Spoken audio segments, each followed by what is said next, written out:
Yo, what is good, my anime people? What is good, yo? So, let's talk about that Demon Slayer before I get kicked off my account without knowing. We are definitely getting one of the craziest shows I've seen in a while.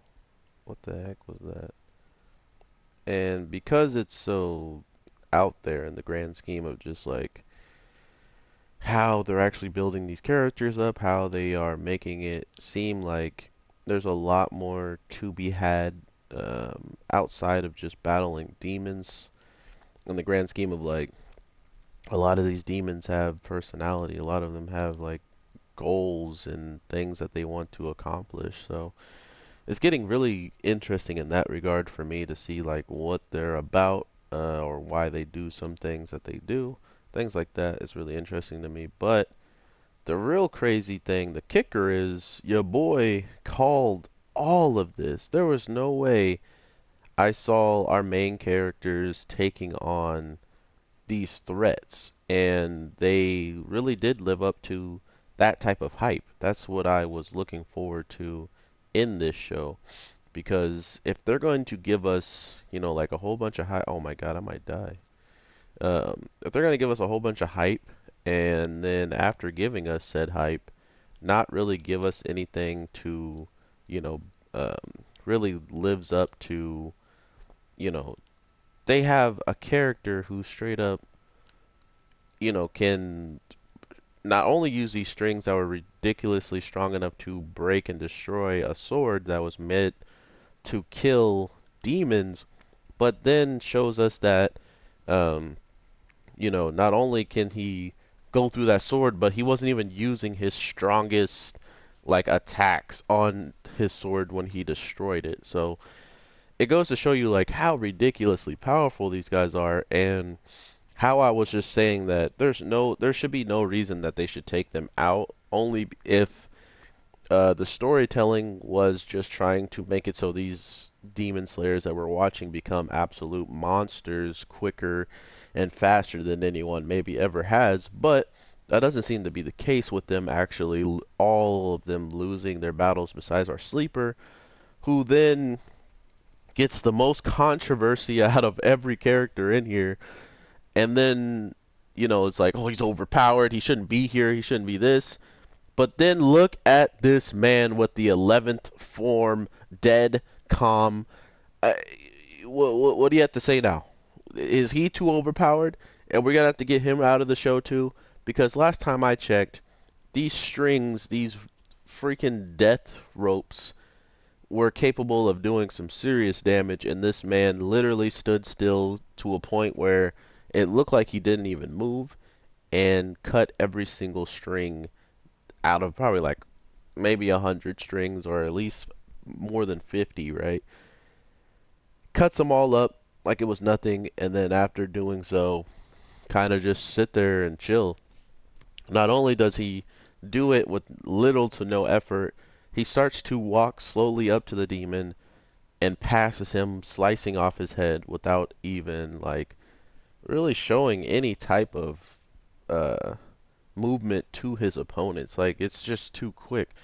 Mind you, he's one of the lower of the 12, so maybe the upper now are going to have a lot higher scaling to a point to where these guys maybe can't do this to them, because I honestly was not expecting to be completely right on them not being able to defeat them. Like, seeing how epic the moment was of him chopping off this guy's head to find out that, oh, by the way, I put some strings attached to my neck, so I'm okay.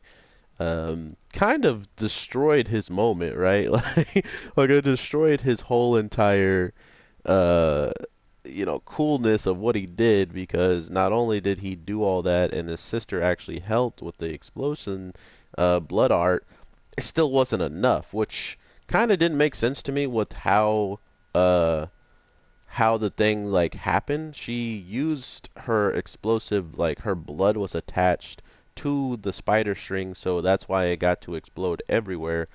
And then after all that stuff exploding, they're pretty much telling us that he then jumped back or during that big explosion that was in his face that caught him off guard, he somehow attached strings to his neck around that point, or maybe he did it even earlier. You know, they didn't really give us a specific time as to when he could have done that, um, which I think kind of just helps the show save face on like, oh yeah, he's not dead, and we don't need to show you the proof as to why or when he actually did it, so screw off.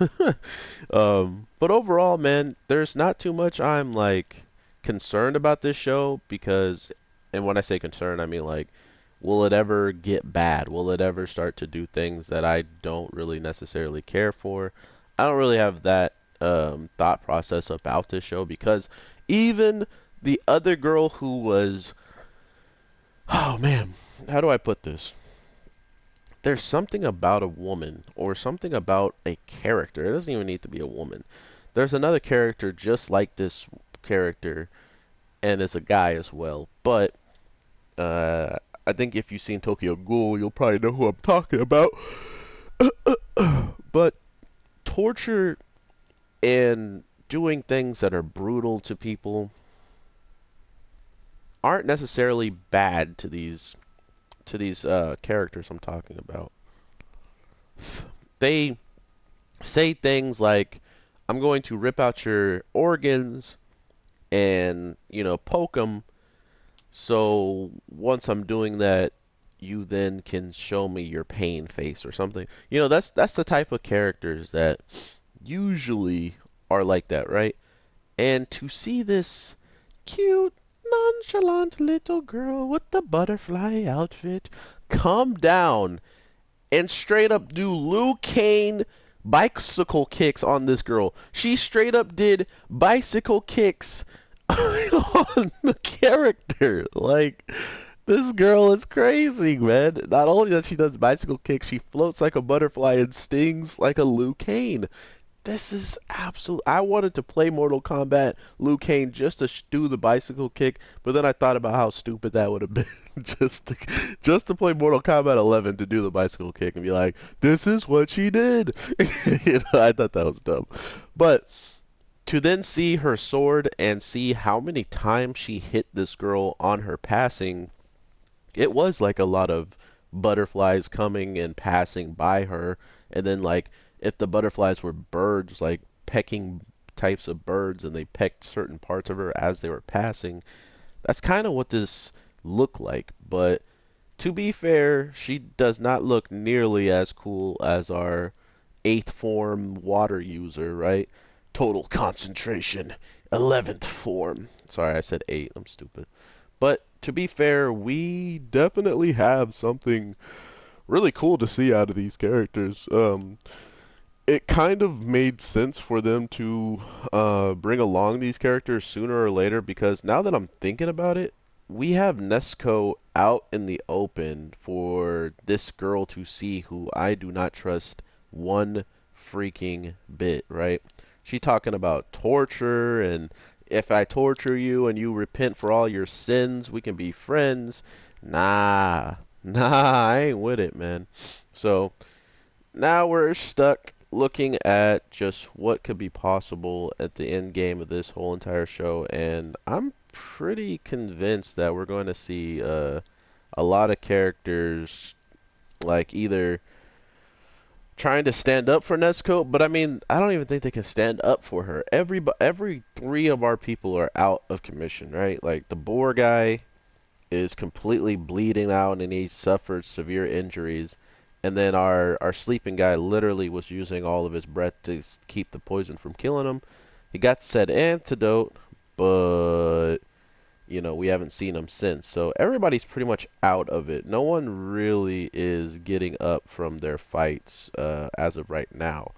So to think that Nezuko is, something of a bad look, a bad rap for the Demon Slayers, it should only make sense that they would try to do something to her once they find out that she is with the Demon Slayer, right? Or if they notice her, and I think the only person I'm afraid of her being noticed by is the Butterfly Girl, because we have seen already that one of them knows about her, right? We know that Homeboy knows the guy who did the water this week knows about her already and was actually flabbergasted at the fact that she was standing up for her brother. So I don't know what's gonna happen. I think the girl, the butterfly girl, or just maybe the reinforcement that shows up or something is going to be the true problem of all this when it comes down to this Nesco situation. Or they're going to see that, maybe because of the upper guy who is the water user as well, maybe him saying something and stepping up, saying like, "Hey, this our one of our own would be dead if this demon who is unique didn't help him in a battle." Or something along those lines. I am not sure. I'm just scared, man. The whole entire thing is done. We got even the backstory of the guy who made this pretend family, and we even got to see the sister who we I can't wait to see the reaction of people who wanted this girl to live after like we saw her feeling bad for the mom and didn't really stand up for her or whatever. Like I want to see everybody who wanted this girl to live.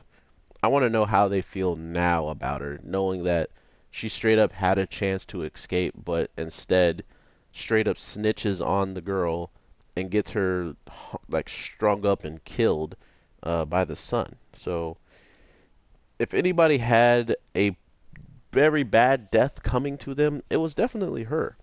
And she could have been like, "No, I don't want to go with you because it's too dangerous, and I'm gonna stay here. You can try to escape, and if you escape, I won't say anything." Nah, I'll escape with you and tell the brother on you. Like that's so messed up, and I can only imagine how long he went beating her up and stuff to see her how bad she was like torn up, man. She was destroyed. So, yeah, it's nice to see that this guy got what was coming to him, but to be fair, a lot of the family members were probably like crummy anyway, so I don't know. It just feels like this show definitely knows how to push the boundaries, and I feel like that's been missing a lot in animes lately in the case of like certain shows walking away from the boundaries. Like, oh, we can't do that. That's against everything. Oh my God, look at that. Perfect right there. That was fast. But yeah, with all that being said, I'm just glad we're getting to see some craziness in this show. It's definitely needed. And with all that being said, though, let me know what you guys are feeling. Did you watch my review when I straight up called all this was going to happen? Like, I straight up was like, no, our main characters are not going to beat them, and this should be a good reason for these characters to show up and actually give us an example of what true demon slayers look like in action, right? And that's literally what happened. I amaze myself, man. So with all that being said, everybody, I hope you have an amazing day, night, evening, whatever the case may be. I'm your boy, the Anime G, and I'll definitely talk to you in the next one, because we got to talk about some fate stuff. So it's gonna get good. It's gonna get good. Sorry, I'm pretty excited about this episode, but you see that move I was doing? It looked just like the fire dragon from the last week's episode of Demon. Let me stop.